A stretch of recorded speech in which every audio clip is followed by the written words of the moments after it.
Begin reading in verse 16. Jeremiah chapter 6, verse 16. Thus saith the Lord, stand ye in the ways, and see, and ask for the old paths, where is the good way, and walk therein, and ye shall find rest for your souls. But they said, we will not walk therein. Also I set watchmen over you, saying, hearken to the sound of the trumpet. But they said, we will not hearken. You may be seated.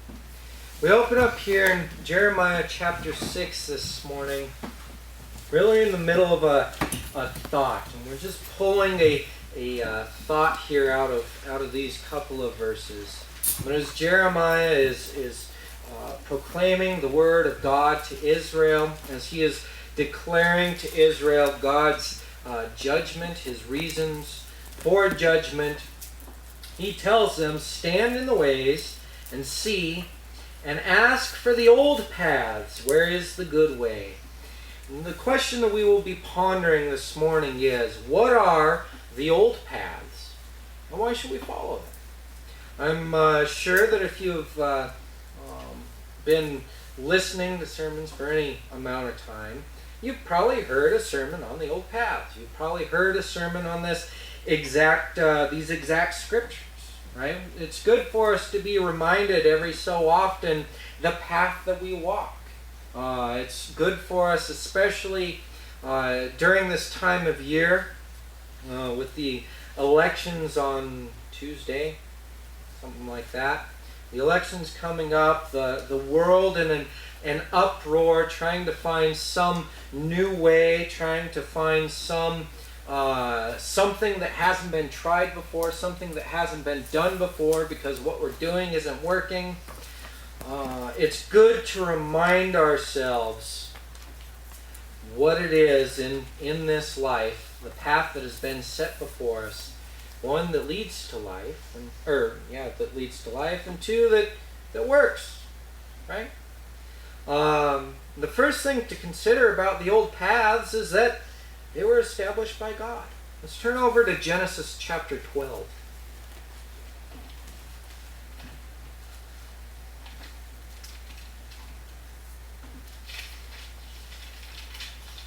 Very familiar scripture for us. Genesis chapter 12, starting in verse 1, it says, Now the Lord had said unto Abram, Get thee out of thy country, and from thy kindred, and from thy father's house, unto a land that I will show thee.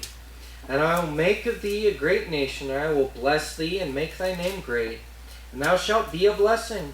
And I will bless them that bless thee, and curse him that curseth thee. And in thee shall all the families of the earth be blessed. So Abram departed as the Lord had spoken unto him, and Lot went with him. And Abram was 75 years old when he departed out of Haran. And Abram took Sarai his wife, and Lot his brother's son, and all their substance that they had gathered, and the souls that they had gotten in Haran. And they went forth to go into the land of Canaan. Into the land of Canaan they came. And Abram passed through the land unto the place of Shechem, into the plain of Moreh, and the Canaanite was in the land. And the Lord appeared unto Abram, and said, Unto thy seed will I give this land. And there builded he an altar to the Lord, who appeared unto him. And he removed from thence unto a mountain on the east of Bethel, and pitched his tent, having Bethel on the west, and Ai on the east. And there he builded an altar unto the Lord, and called upon the name of the Lord. And Abram journeyed, going on still toward the south. Of course, you've heard me say it numerous times before. I will continue to say it till I'm either proven wrong or the Lord calls me home. That is, God called Abram out of his land, coming up from Babylon, settling there in Haran, the place which was named after his deceased brother. God had called Abram to preview the promised land, to see all that he was going to give Abram. And as they traveled there from Haran in the north down into Egypt in the south, even though Abram didn't realize it, God was using him to carve a path through the Holy Land, through the promised land, showing him all that he had to give him. We find this demonstrated over in Hebrews chapter 11. I'll just read it for you now. Verse 8, by faith Abraham, when he was called to go out into a place which he should after receive for an inheritance, obeyed, and he went out, not knowing whither he went. By faith he sojourned in the land of promise, as in a strange country, dwelling in tabernacles, with Isaac and Jacob, the heirs with him, of the same promise. For he looked for a city which hath foundations, whose builder and maker is God. Through faith also Sarah herself received strength to conceive seed, and was delivered of a child when she was past age, because she had judged him faithful who had promised. Abraham going through the land by faith. That's the way that this path that has been set before us is to be walked, isn't it? Just because others have walked these paths before us doesn't mean that we ourselves know what is up ahead. We find that as God called Israel out of Egypt, it says over in Exodus chapter 13, and it came to pass when Pharaoh had let the people go, and that God led them not through the way of the land of the Philistines, although that was near, for God said, lest peradventure the people repent when they see war and return to Egypt. But God led the people about through the way of the wilderness, the Red Sea, and the children of Israel went up, harnessed out of the land of Egypt. You continue reading in that section. How does it say that God led Israel? Anyway. By faith to do what he said to do. By a pillar of fire, right? He led them, physically led them through the wilderness.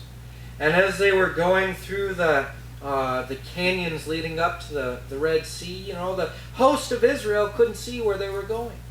The host of Israel didn't quite know where this pillar of fire and this cloud was guiding them, was leading them. We see in the conclusion of the matter, we see as God brought them to the edge of the Red Sea, that he had already ordained a path for them to walk, didn't he?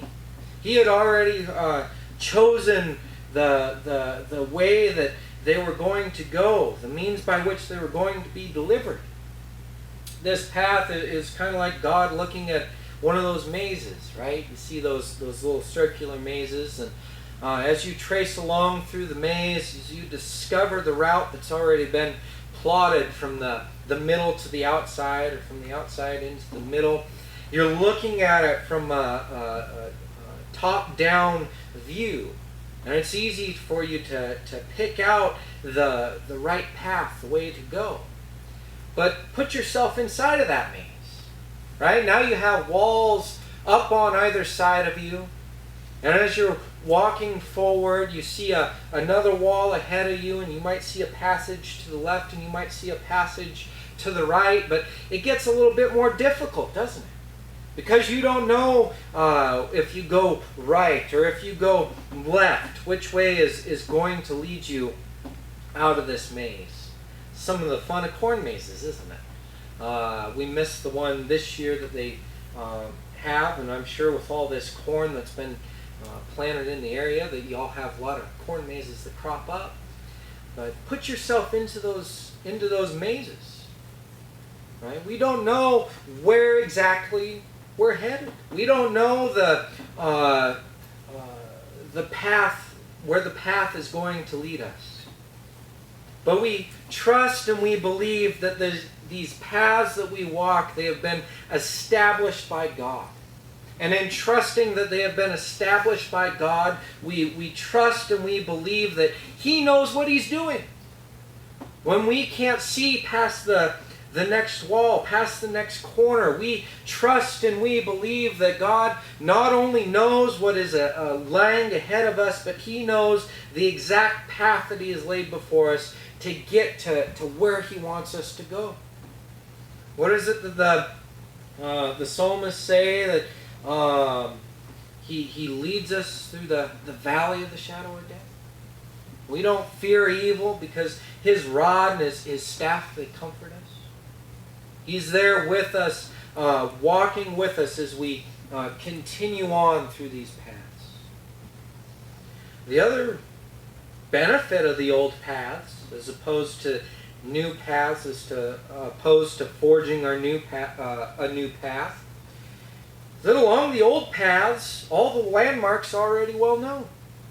How many times have you been navigating somewhere? Have you been trying to make it to a place, and someone's giving you instructions, and they tell you, well, at the base of this mountain, or at the when you see this building, turn left or turn right. Right? Go here, go there. Using well-established landmarks, something that you can see, something that you can pick out on the horizon if it's a mountain, a building if you're in the middle of a city, and they use that as a point of reference so you know that you're going in the right direction. Where I grew up, and one of the things that I appreciate about here is that in the valley where I grew up, you had a mountain range to the west and you had a mountain range to the east.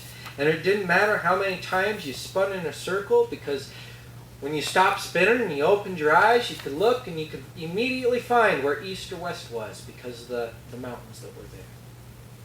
We find in Deuteronomy chapter 19, verse 14, God tells Israel, "Thou shalt not remove thy neighbor's landmark, where they of old time set in thine inheritance, which thou shalt inherit in the land the Lord thy God has given thee, to possess it." We find that the word for landmark here is Gibul. I am not pronouncing that right. Givul or Gibul. It's used 240 times. And of those 240 times, it's only translated as landmark 4 times. In Deuteronomy twice, and then I believe in Proverbs 2 times. The other uses for it, the other translations for it, are border, coast, quarters, and bounds. Right? Here in Deuteronomy chapter 19, God is telling them, don't remove your neighbor's borders.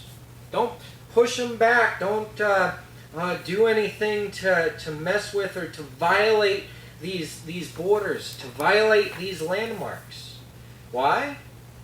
Well, as kids grow up, you show them where the edge of the field is, don't you? We would understand this as, don't try and move your neighbor's fence. Right? These well-established borders, these well-established boundaries between two properties. And on one side of the boundary, you have what is your own. You have what has been apportioned to you. And on the other side of the boundary, it doesn't matter what's there. It's not yours. Right? When God had set the bounds of our habitation, when He placed us in the place that we're at and the time that we're at, He established the bounds of our habitation. Didn't He apportion to us the things that are ours? He knew the people that would come into our lives. It's part of those boundaries that He set. As He brings people into our lives, He's bringing them into our boundary, as it were. And He's doing it for a purpose. He's giving us these people that they also might hear of God. If there is someone that we really wish that we could talk to, but they're not within our bounds, there's no sense trying to cross the fence, is there?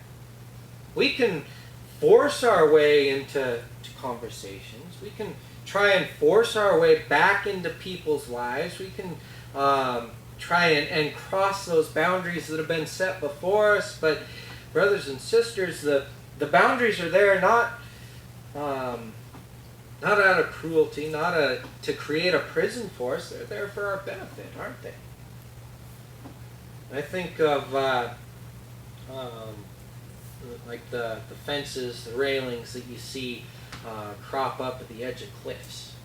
Right, those are fun. Don't get too close to the edge. There's a danger here. You're gonna fall.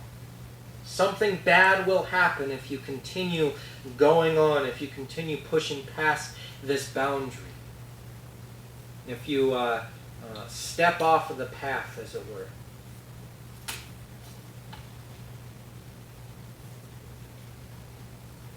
As Israel came out of the promised land, as they came into the promised land, rather, as they were in the wilderness, they were navigating by landmarks.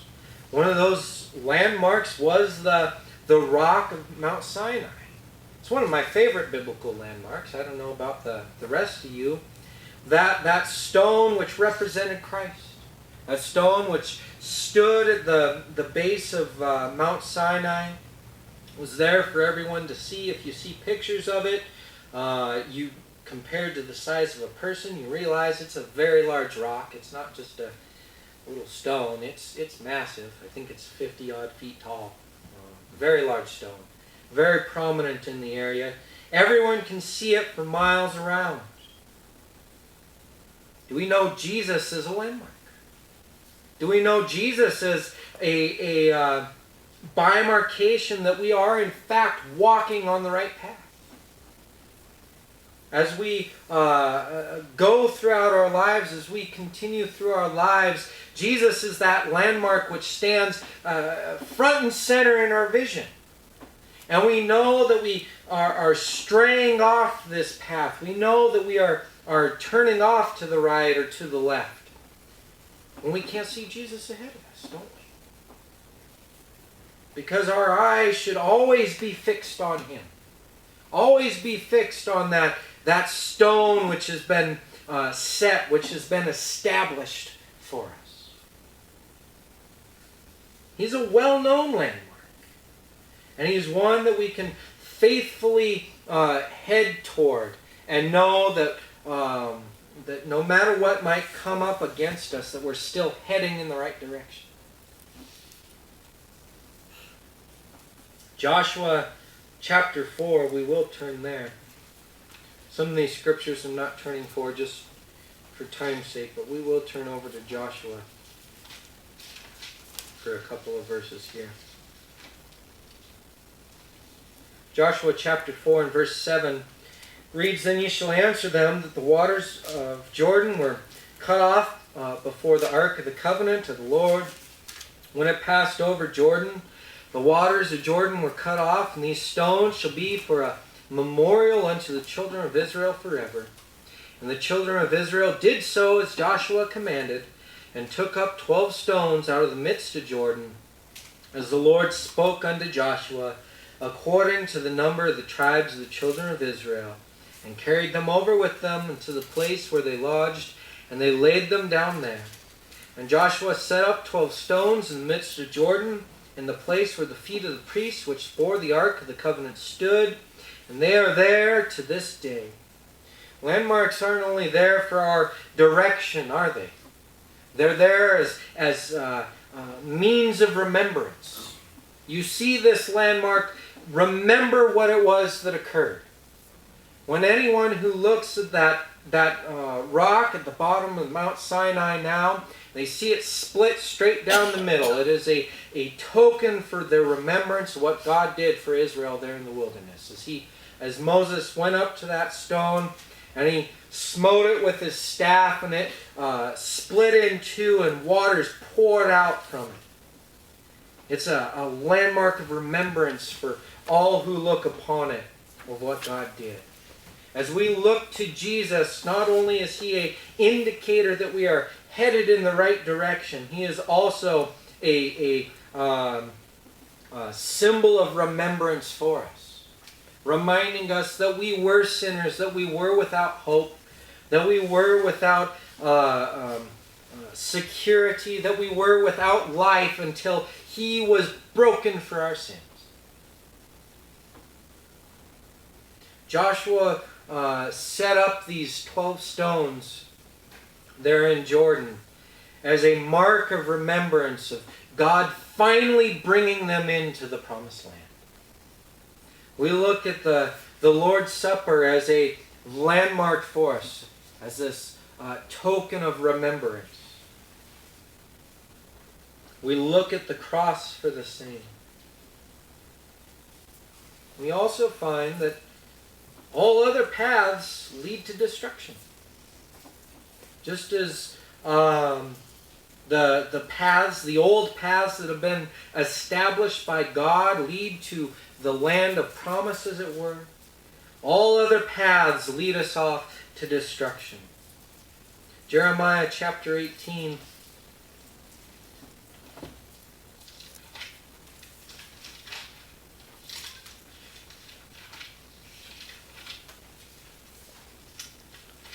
Start in verse 13 here. Therefore thus saith the Lord, ask ye now among the heathen who hath heard such things, the virgin Israel hath done a very horrible thing.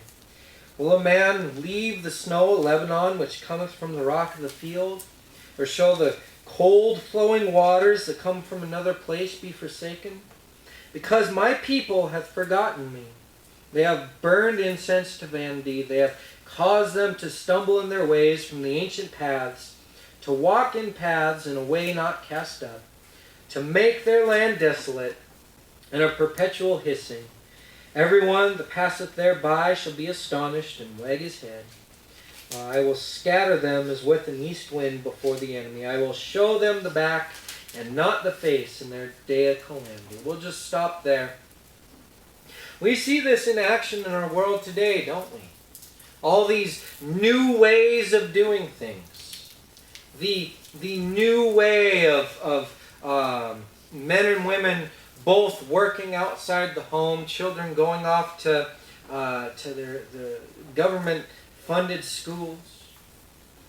We see it destroying the family, don't we? We see as children have been separated from their families in this new and better way. Families dissolving because the unity isn't there anymore. We find in the church as new things are adopted into churches to try and bring people into the doors. As churches become more lenient on sin, as they no longer preach the detriment of sin in a person's life, because they want people to feel good, because they want people to just know the love of Jesus, and that's it. We don't have to talk about sin. We don't have to talk about wrongdoing. We don't have to discipline members when they are out of the assembly, or when they're living lives contrary to this new and resurrected life, either because these things really don't matter, because they don't have a membership at all. These new things lead to destruction. How many churches have fallen to new doctrines, new ideas that have been promoted in the spirit of being more loving, or the spirit of just getting along with everyone? How many families have been destroyed by these new ideas of how kids are to be raised, or how men and women are to conduct themselves with one another? You know, the old paths are the old paths for a reason, aren't they? The old ways are the old ways for a reason. Tradition didn't become tradition because it didn't work. Old paths didn't become old paths because they led somewhere bad. These old paths are the ones which lead to good. They lead to where people want to go. Traditional family values make for a healthy family, don't they? Traditional laws and regulations are such because those are the ones that benefit a country. You start adding in a pile of new laws, piles of new legislation, and you just make a mess of things.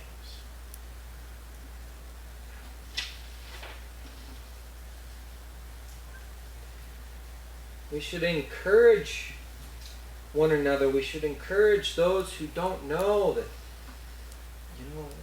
the traditional ways, they're the best. And maybe, just maybe, We're not getting along in life very well because we're trying every newfangled thing that comes along, and we're forgetting the advice of our parents. We're forgetting the advice of our grandparents. We're forgetting the things that have worked for generations. We're forgetting the God that they loved.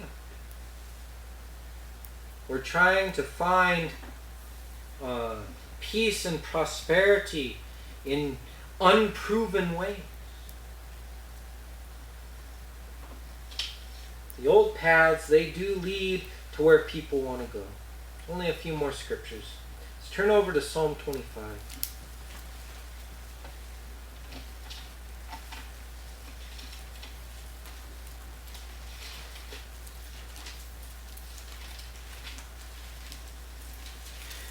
Verse 8, good and upright is the Lord, therefore he will teach sinners in the way. The meek he will guide in judgment, and the meek he will teach his way. All the paths of the Lord are mercy and truth to such as keep his covenant and his testimonies. Psalm 119. We'll just flip through these real quick.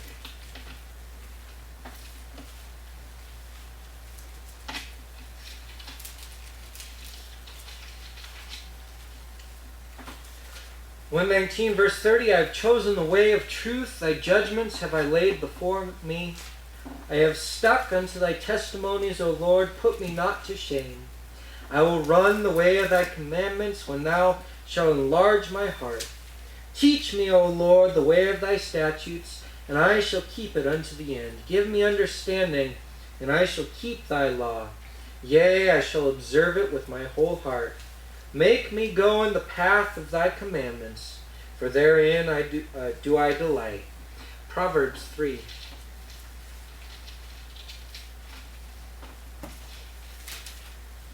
Verse 13, happy is the man that findeth wisdom, and the man that getteth understanding. For the merchandise of it is better than the merchandise of silver, and the gain thereof than fine gold. She is more precious than rubies, and all the things thou canst desire are not to be compared to her. Length of days is in her right hand, and in her left hand riches and honor. Her ways are ways of pleasantness, and all her paths are peace. We'll stop there for just a moment. It's easy to be distracted by something that's shiny and new. It's easy to want to discover new and better ways, isn't it? It's easy to want to find our own way, to find our own path, to find our own happiness, our own contentment, our own understanding. But the scriptures attest that there is nothing new that will bring us the same peace, the same joy, the same prosperity in life, the same hope as what the Lord has already laid down for us. His ways bring joy. His ways bring peace and comfort. His wisdom and understanding, though it appears as foolishness to man, is more wise than the wisest ways of man. He is the old path. He is the upright way. What does Jesus say in, I believe it's John chapter 14? I am the way, the truth, and the life. Matthew 7, that's where we'll end. Verse 13 and 14. Turn there if you would like, but I have it written here. We all probably know it by heart. Jesus says, enter ye in at the strait gate, for wide is the gate and broad is the way that leads to destruction. And many there be which go in thereat, because strait is the gate, and narrow is the way which leads to life, and few there be that find it. As we walk this path of life, we aren't going blindly in the sense that we have no means of direction, in the sense that we have no one who has already gone there before us. And as we struggle with the things of life, the hardships of life, I can guarantee that there has already been someone who has struggled with this. As we struggle with sin in our life, there have already been many who have struggled with those same exact sins. As we struggle with finding peace in a moment of trial or tribulation, as we struggle with finding love or joy or hope, or any of these other things, we join together as a body because we can rely on one another to share in these experiences with us.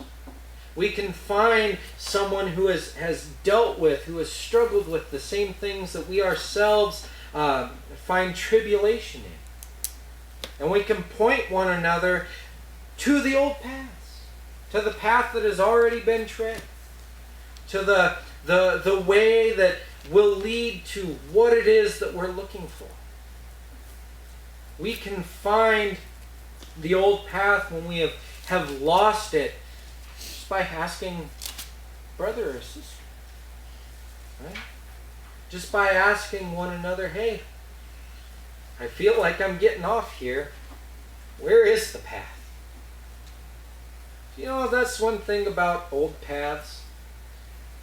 There are roads which are well established because everybody goes down them.